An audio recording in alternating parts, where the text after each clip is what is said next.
can change too. You've expressed a surprise at the number of men who have connected with your story. What's the most common thing that men share with you in private that they're too afraid to share in public, or that they want to ask if they should even share in public?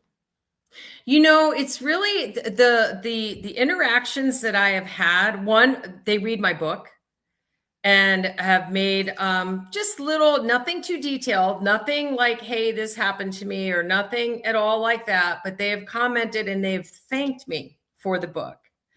One of the most impactful, this is when it really hit me. I was a keynote speaker at an event, and when I got done, and later on after, the event was over and I was walking out through the room, this young man came up and he was just sobbing and he's just hugging me, just thanking me. Just thank you. Thank you for talking about what you did. And I'll never know what it was. But he was so moved, and then I go out into the lobby and I'm walking, and an older gentleman came up and he grabbed my arm and he had emotion on his face. And he just said, thank you. And I was like, wow, like women are different, right? Women will come up and they'll share, but two men at one event like that, to that degree, really was like, wow, like that just felt such an honor. And while recognizing what we just covered is that people generally gravitate towards negativity.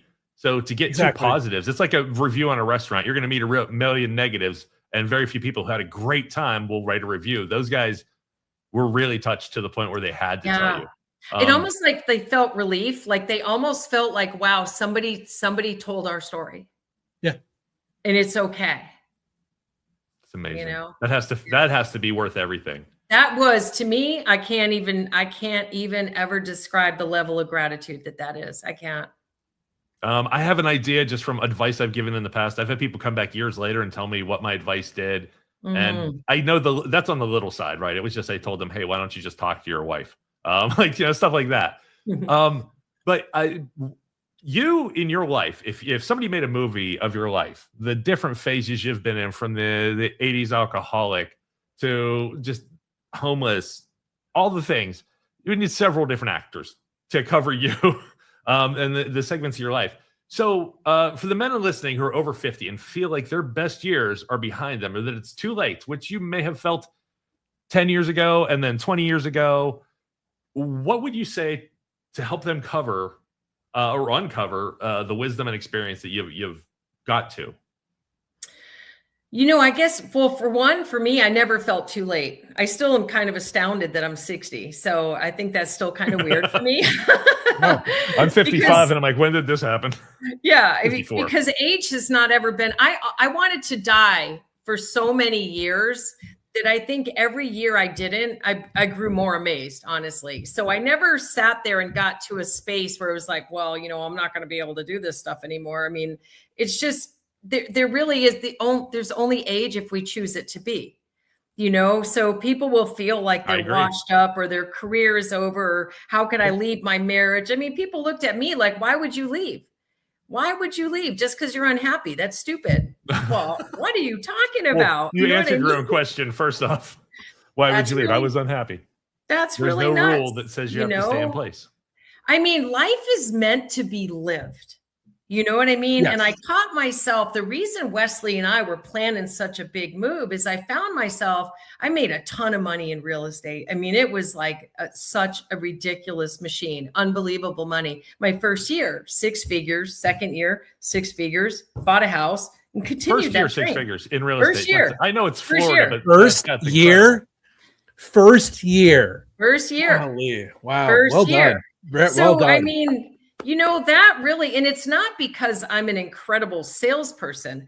My trauma recycled. I was going to say, I'm going to challenge that. This is where trauma recycled, the name of the book, comes in. I took all of the crappiest parts of my life and the toughest things that ever happened and didn't realize that I was kind of recycling that slowly but surely into the greatest parts of me. Compassion, empathy, service, all of those things were formulated from that life of hell because I began my IV and my thriving began with people telling me I was good. I was a limo driver. and you did a good job. Wow, I did. Wow. All right. So kind of filled up the emotional tank a little bit. So after a number of years of that, I started to believe it. And I started to feel better about myself. And all of that was coming back. The better service I gave, the better my tank was filled. So when I went into the real estate industry, I didn't go in knowing anything about houses. You don't have to know about houses to be good at real estate. People. You have to know people, and you have to care to know people. And then you need to know the market analysis and all those different kinds of smart things. But essentially, if you don't know people and you don't care to know people, you could spin your wheels for a very long time. But I caught myself on this treadmill, and I was just on this treadmill and making money. And like, money was great, but why? Why was I doing this? What were we doing? Wesley and I were just like busy. So I said, you know what? I'm selling it all. We're done. Selling the house, everything in it. And I sold so much and donated so much, I had to go buy shoes because everything was gone, and put whatever was going to fit in my Subaru and take off. 4 days. Can I pause you here real quick? I assume because of the children, you're still in contact with your ex. What did he think about you doing this? Well, my ex that I was married to, I married once my kids were older and out of the house. So we were only married for 8 years. Okay. So my children's father, so they, I mean, they're just kind of used to me. You know what I mean? My kids are just kind of like, all right, Mom, you know, she's doing it again. She's discovering something new. I think that's a great thing, though. Even if somebody does this and they're not greatly successful, or if they just they're happy. I'm happy when people take that chance.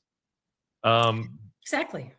I've not been brave enough so far. At some point, maybe, but I'm not generally happy though. So like, I don't have the impetus to do these things. I mean, there's always fantasies and stuff you want to do, right? That's something I did want to get into. Are you going to change again? Oh yeah. Oh yeah. Oh, I already have. I mean, I did still sell the house, and I did still take off in my little car, and I traveled all around. And right now I'm currently back in Florida because of 80 degrees and sunny during the winter.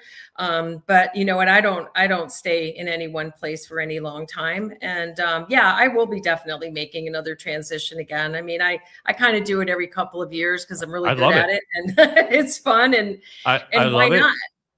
You get to experience a different you. Why not? A different version of me that I'm bringing to the table. And being self-aware that it's not the same version of you is key. And it's also something I do in my daily life. I don't regret stuff I did when I was a child because I was a child. Like I don't know if that's part of the energy thing, but like I was an idiot kid. Why would I as an adult expect that any idiot kid to get that right? Or a teenager who cheated on his girlfriend, like, of course you screwed up. You're a teenager.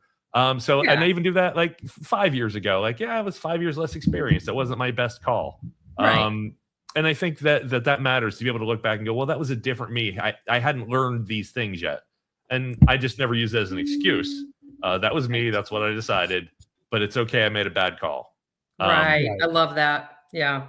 You, real quick, you have a game where you consult your future 90-year-old self for the next step. If you were to ask her right now what piece of the jigsaw puzzle you are currently missing in your mission to help others, what do you think she'd whisper back? You know, I think that right now, like really just playing full out and going to be of service in a place that I've never been to in a manner that I never would have ever considered is something that's going to be on deck for me.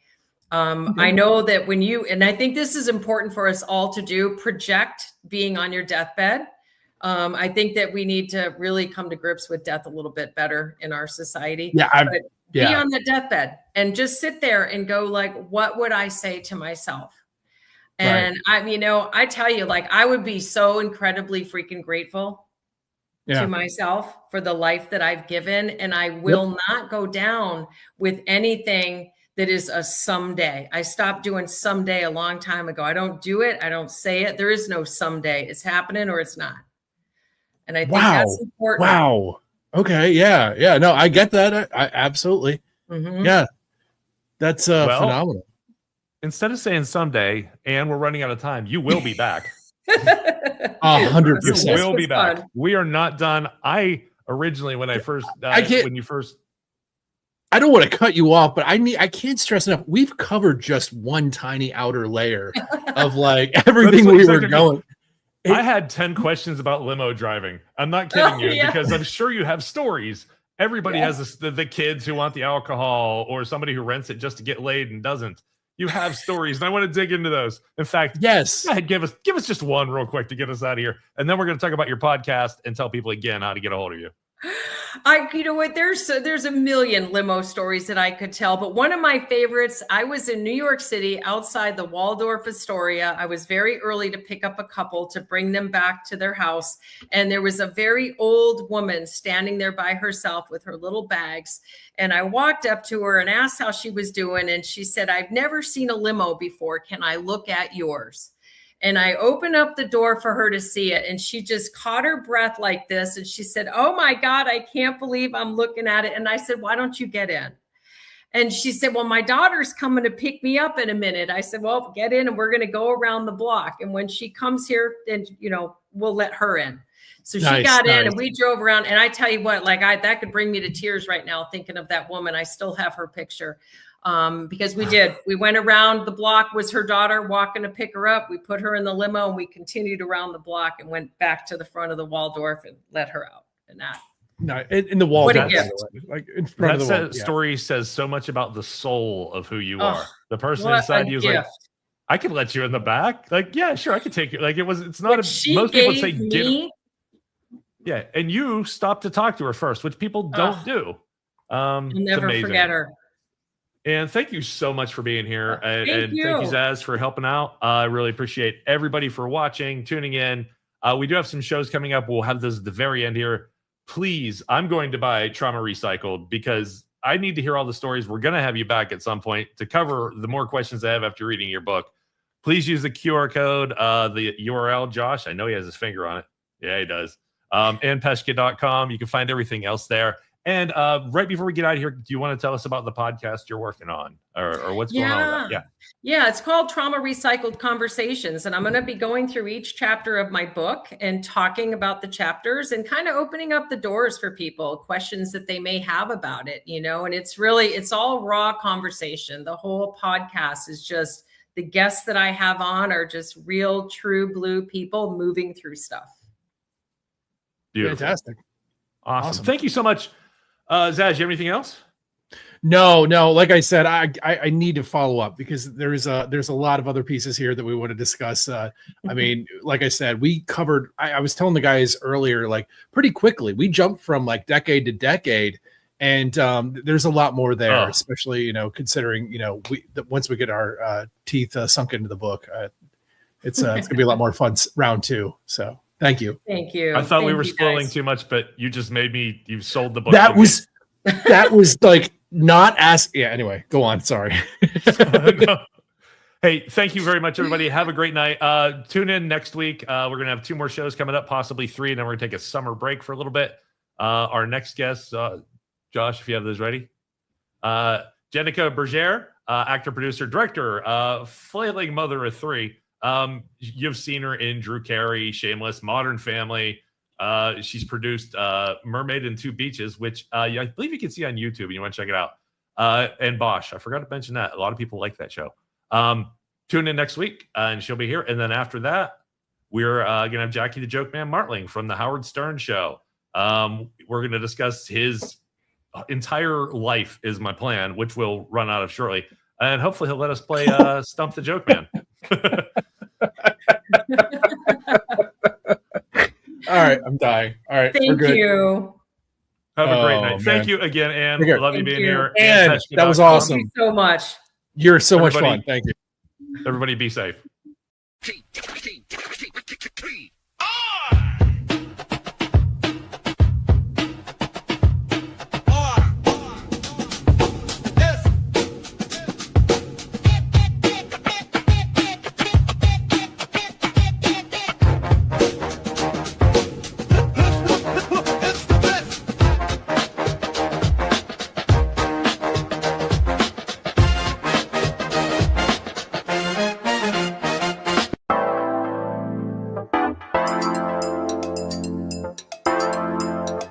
Have a great one. Thank you, everybody.